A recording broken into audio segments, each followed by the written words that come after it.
అందరికీ నమస్కారం. నా పేరు రమ. మిస్టర్ శాడిస్ట్ 55వ భాగం. రచయిత పున్నాగ వల్లి గారు. ఇల్లంతా చీకటి నిశ్శబ్దాన్ని అలుముకుంది. నిదానంగా మొదటగా ముకుందరావు గదిలోకి వెళ్ళాడంతర్. ముకుందరావు రోలింగ్ చైర్లో కూర్చొని కిటికీలోకి చూస్తూ చీకట్లోకి చూపులు ప్రసరిస్తూ ఉన్నాడు. తలుపు తీసిన వెంటనే నిర్లిప్తంగా అంతర్వైపు ఒక చూపు చూసి మళ్ళీ శూన్యంలోకి చూడడం మొదలుపెట్టాడు ముకుందరావు దగ్గరికి వెళ్ళి జగన్నాథరావు ఫోటోని చూపిస్తూ, ఈ ఫోటోలో వ్యక్తి మీకు తెలుసా అని అడిగాడు అంతర్. ఆ ఫోటోను ఒక్కసారి చూసి తెలియదు అన్నట్టుగా తలని అడ్డంగా ఊపాడు ముకుందరావు. దాంతో అక్కడి నుండి దామోదర్ గదికి వెళ్ళి దామోదర్ని కూడా జగన్నాథరావు ఫోటోని చూపించి, ఈ వ్యక్తి మీకు తెలుసా అని అడిగాడు అంతర్. తెలియదన్నట్టు తల అడ్డంగా ఊపాడు దామోదర్.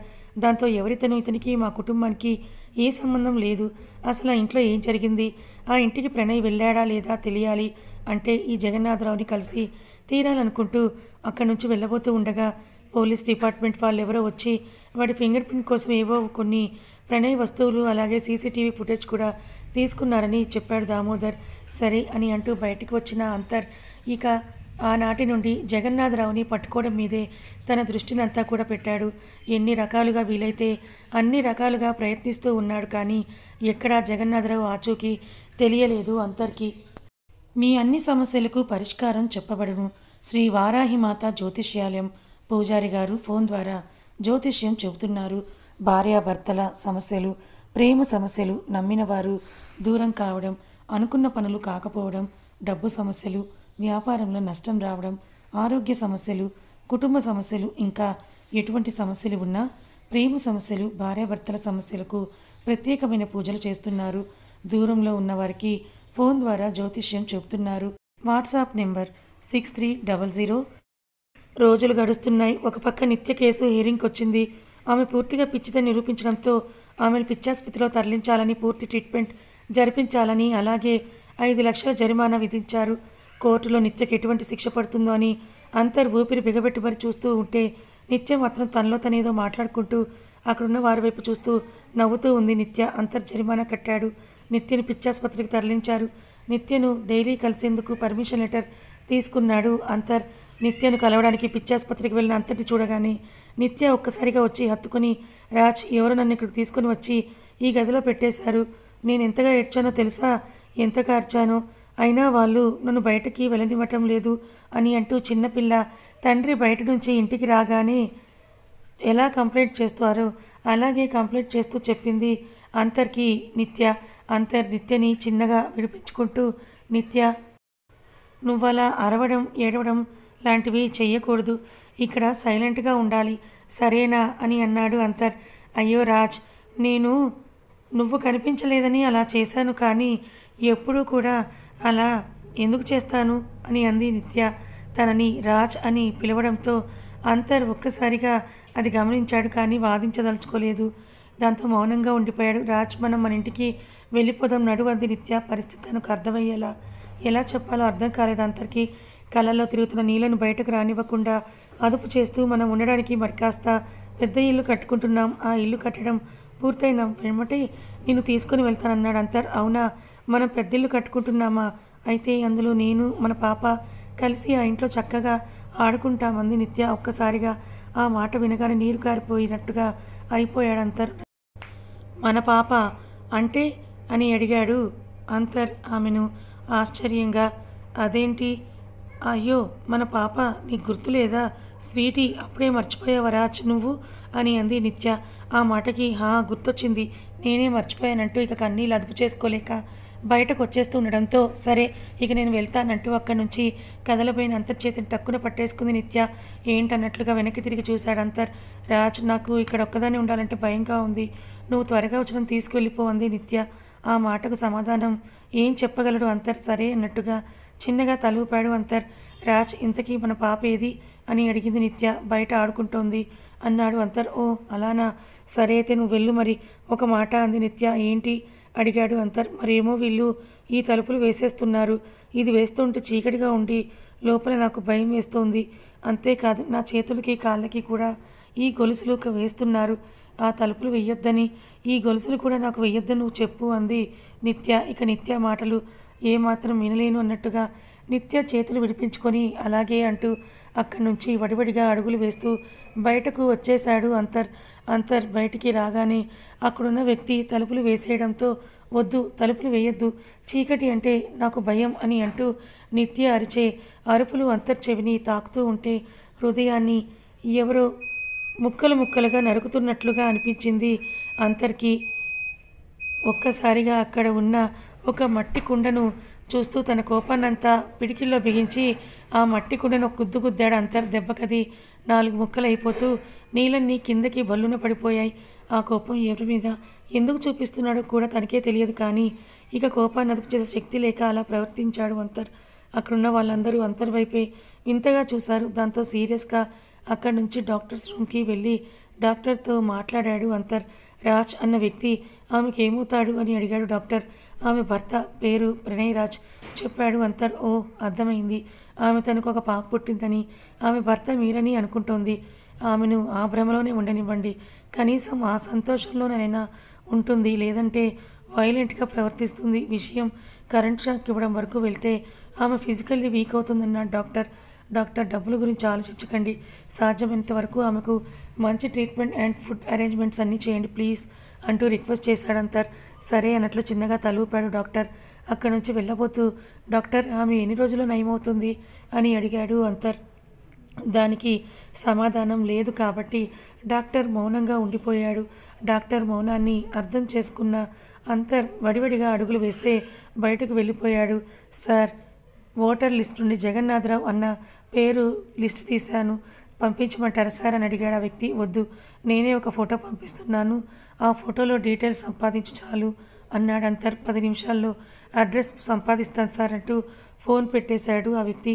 అరగంట తర్వాత ఆ వ్యక్తి ఫోన్ చేసి, సార్, అతని అడ్రస్ తెలిసింది, వాట్సాప్ చేశాను చూడండి అన్నాడు ఆ వ్యక్తి. వెంటనే వాట్సాప్ ఆన్ చేసి అడ్రస్ చూసిన అంతర్ ఆగ మేఘాల మీద అక్కడికి బయలుదేరాడు. జగన్నాథరావు ఇంటికి చేరుకున్నాడు అంతర్. కానీ లోపలికి వెళ్లకుండా బయట నుండి చూస్తూ ఉన్నాడు.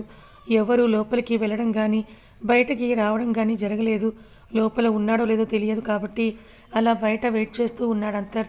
అంతలో పనమ్మాయి అనుకుంటా బయటికి వచ్చి తాళాలు వేసి ఆ తాళాలు అక్కడే ఉన్న పూల కుండీలో వేసి వెళ్ళిపోయింది. అంటే ఇంట్లో ఎవరూ లేరన్నమాట.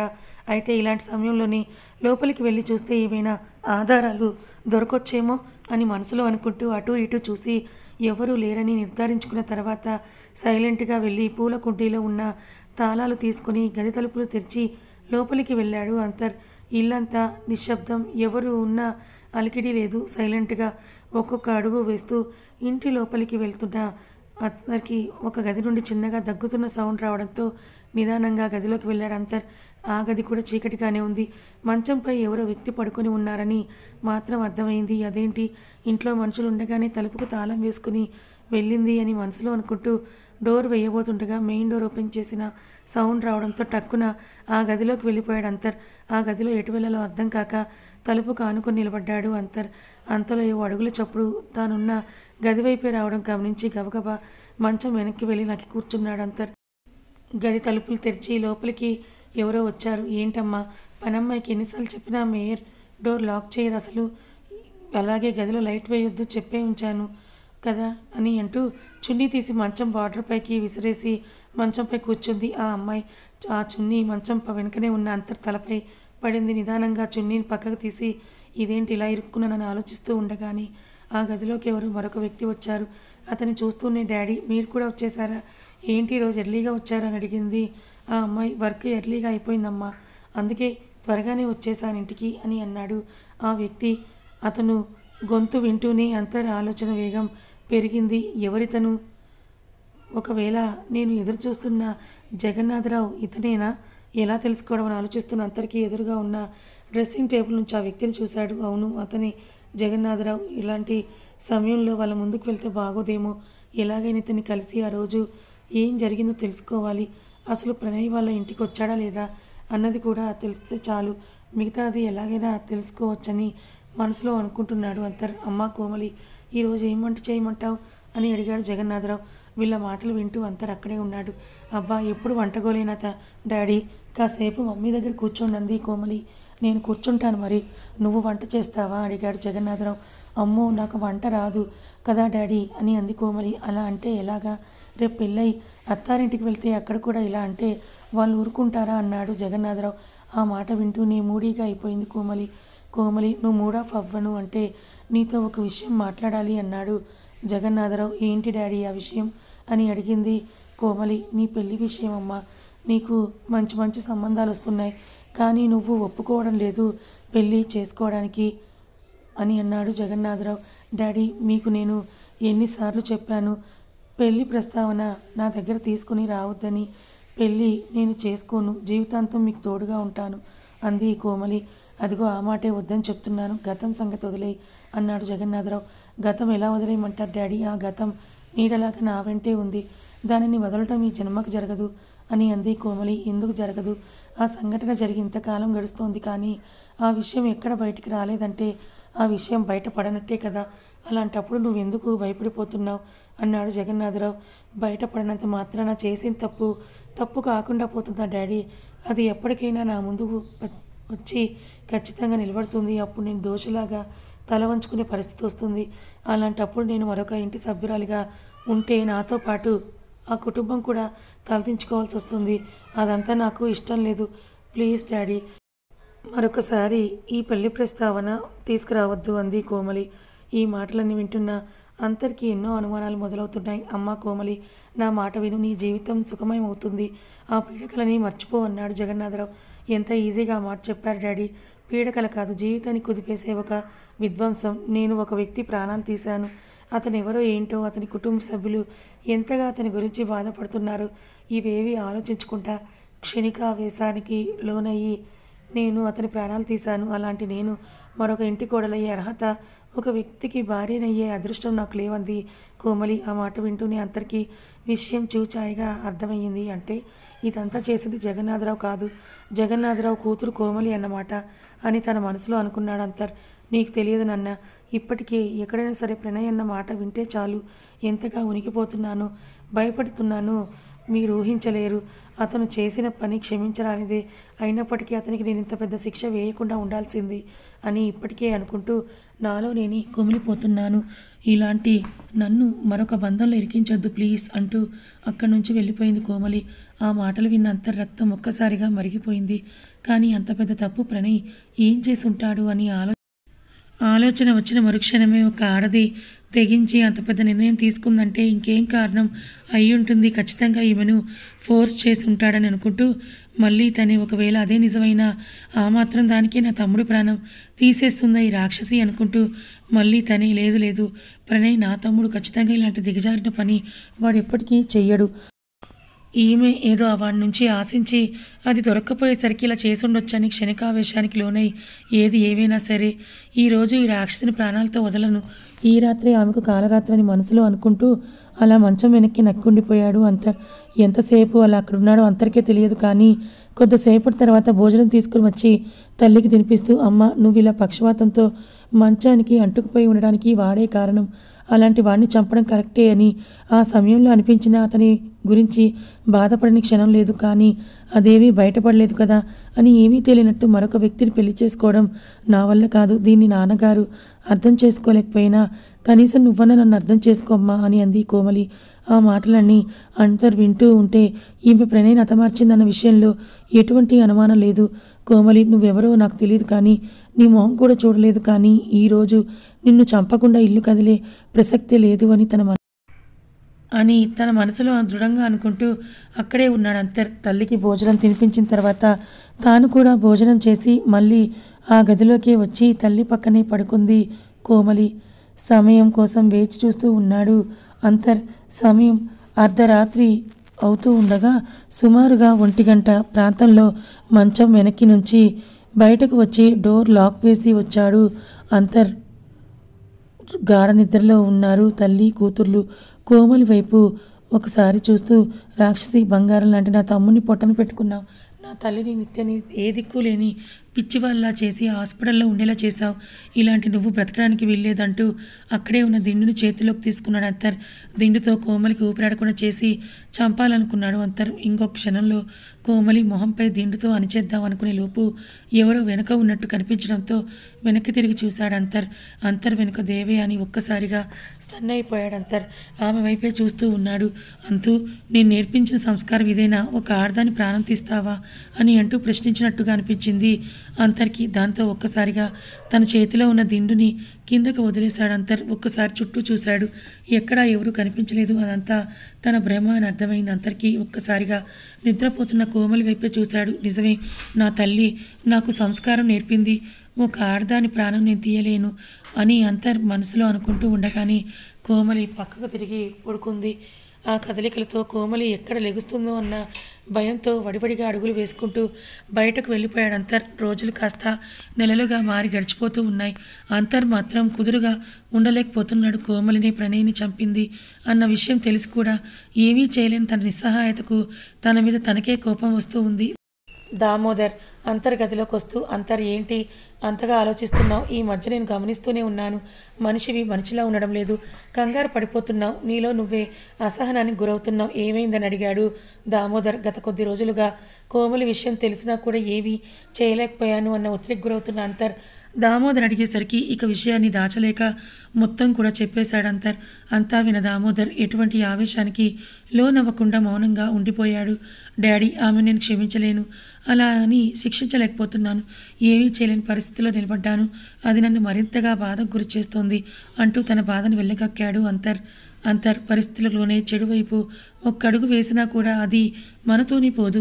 అది ఎప్పటికైనా సరే మనల్ని కానీ మనతో ఉన్నవారిని కానీ బాధిస్తుంది. నిష్పక్షపాతంగా ఆలోచించాలి అంటే మన వాడి వైపు కూడా ఎంతో కొంత తప్పు ఉంటుంది. నువ్వు ఆమె జోలికి వెళ్ళకు, వదిలేసేయని అంటూ మౌనంగా అక్కడి నుంచి వెళ్ళిపోయాడు దామోదర్ చెప్పినంత ఈజీగా తను తీసుకోలేకపోతున్నాడు అంతర్. కోమలి గుర్తొస్తున్న ప్రతిసారి అంతర్ రక్తం మరిగిపోతూ ఉంది. ఈలోగా డాక్టర్ ఫోన్ చేయడంతో కాల్ లిఫ్ట్ చేశాడు అంతర్. మీ అమ్మగారు ఎన్ని రోజులు గడుస్తున్న కోమా నుంచి బయటికి రాకపోవడంతో కొన్ని టెస్టులు చేసి వాటిని లండన్ రీసెర్చ్ సెంటర్కి పంపించాం. అక్కడ మాకు ఒక విషయం తెలిసింది. మీ అమ్మగారు ఏదైనా నాటు మందులు తీసుకున్నారా అని అడిగాడు డాక్టర్. లేదు, మా అమ్మ నాటు మందులు ఏమీ యూజ్ చేయలేదు. జ్వరం, జలుబు లాంటి వాటికి యూజ్ చేసే ఇంగ్లీష్ మెడిసిన్ యూజ్ చేస్తుంది అని చెప్పాడు అంతర్. లేదు, మీ అమ్మగారు ఏదో నాటుమందు తీసుకున్నారు. బహుశా ఆ విషయం మీకు తెలియదు అనుకుంటా. లేదంటే మీ అమ్మగారు తీసుకోకపోయినా మీ అమ్మగారికి ఎవరైనా ఇవ్వటమన్నా జరిగి ఉంటుంది. ఆ మందు ప్రభావం కొంత, ఆకస్మికంగా విన్న దుర్వార్త కొంత, రెండూ కలిసి మీ అమ్మగారు కోమాలోకి వెళ్ళి పరిస్థితికి తీసుకొని వచ్చాయి అన్నాడు డాక్టర్ చెప్పిన మాటలతో తన తల తిరుగుతున్నట్టుగా అనిపించింది అంతర్కి. ఆ మందు దేనికి పనిచేస్తుంది డాక్టర్ అని అడిగాడు అంతర్ తడబడుతున్న గొంతుతో. ఆ మందు మెదడు, నాడీ వ్యవస్థ మీద పనిచేస్తూ ఉంటుంది. అది గత కొంతకాలంగా రెగ్యులర్గా మీ అమ్మగారు యూజ్ చేస్తున్నట్టుగా అనిపిస్తోంది అని చెప్పాడు డాక్టర్. ఆ మాట వింటూ ఫోన్ కట్ చేసే ఆలోచనలో పడి దిక్కుతోచని పరిస్థితుల్లోకి వెళ్ళిపోయాడు అంతర్. ఎస్ఐ పోలీస్ స్టేషన్కి ప్రణయ్ గురించి రమ్మనడంతో అంతర్ స్టేషన్కి వెళ్ళాడు. ప్రణయ్ కేసు ఏ విధంగానూ ముందుకు వెళ్ళడం లేదు. అందుకే మీ ఇంటి సీసీటీవీ ఫుటేజ్ ఇంకా ప్రణయ్ ఫింగర్ ప్రింట్స్ కోసం కొన్ని వస్తువులు తీసుకున్నామన్నాడు ఎస్ఐ. ప్రణయ్ కేసులో దోషులు ఎవరు తెలిసినా కూడా అంతర్ మౌనంగా ఉండిపోయాడు తప్ప ఏమీ మాట్లాడలేదు. కేసు నిమిత్తం మీ ఇంటి సీసీటీవీ ఫుటేజ్ చూస్తే అందులో ఈ విషయం బయటపడింది. ఒకసారి మీరే చూడండి అంటూ సిస్టమ్ అంతర్ వైపు తిప్పాడు ఎస్ఐ. గత కొంతకాలంగా మానసికంగా చాలా అలసటకు గురైన అంతర్ ఏం చూడవలసి వస్తుందో అని భయంతో బిగుసుకుపోయాడు. కానీ అది బయటకు కనబడివ్వకుండా ధైర్యంగా ఉండడానికి ప్రయత్నిస్తూ సిస్టమ్ వైపే చూసిన అంతర్ ఒక్కసారిగా కొయ్యబారిపోయాడు. గత కొంతకాలంగా ముకుందరావు పాలల్లో ఏదో కలిపి దేవయానికి ఇస్తూ ఉన్నాడు. కానీ ఆ రోజు ప్రణయ్ ఎక్కడికో బయటకు వెళ్ళడానికి సిద్ధమవుతూ ఉంటే విషయం తెలియని దేవయాని ఆ పాలను ప్రణయ్కి ఇచ్చింది. ప్రణయ్ ఆ పాలను తాగి బయలుదేరాడు. ఆ ఫుటేజ్ చూసిన అంతర్కి కొద్ది రోజుల ముందు డాక్టర్ ఫోన్ చేసి దేవయాని ఏమైనా నాటుమందు తీసుకుంటుందా అని అడగడం గుర్తుకొచ్చింది. మీ తాతయ్య గారిని కస్టడీలోకి తీసుకోవాల్సి వస్తుంది అన్నాడు ఎస్ఐ. ఆ మాటతో అంతర్ ఒక ఆలోచనకు వచ్చినట్టుగా, ప్లీజ్ ఎస్ఐ గారు, నాకు కాస్త సమయం ఇవ్వండి. ఆయన పెద్దవారు, కాస్త వయసుని దృష్టిలో పెట్టుకొని అన్నా ఆయన్ని విడిచిపెట్టండి. నాకు కాస్త సమయం ఇస్తే మా తాతయ్య గారిని తీసుకొచ్చి మీకు అప్పచెప్పే పూచి నాది. కానీ నాకు కొంత టైం ఇవ్వండి చాలు అన్నాడు అంతర్. ఆలోచనగా తల ఊపాడు ఎస్ఐ. ప్రళయకాల రుద్రుడిలాగా ఇంటికి వెళ్ళిన అంతర్ ఎవరితో ఏమీ మాట్లాడకుండా సరాసరి ముకుందరావు గదిలోకి వెళ్ళి డోర్ని లాక్ చేశాడు. రోలింగ్ చైర్లో పడుకున్న ముకుందరావు గుండెల మీద కాలు వేసి పక్కనే ఉన్న ఫ్లవర్ వాస్ పగలగొట్టి ముకుందరావు పీక మీద పెట్టి, మర్యాదగా నిజం చెప్పు, మా అమ్మకి డైలీ నువ్వు పాలల్లో ఏం కల్పిస్తున్నావు అని అడిగాడు అంతర్ సూటిగా. అనుకోని ఆ సంఘటనకు బెదిరిపోయాడు ముకుందరావు.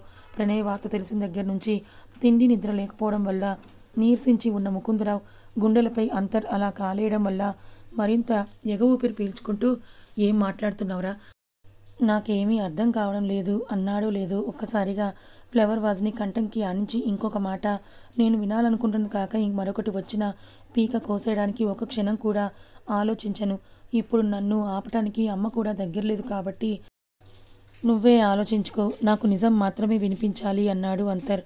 కదా ఇంకా ఉంది, మరి దీనంతటికీ మూల కారణం ముకుందరావా?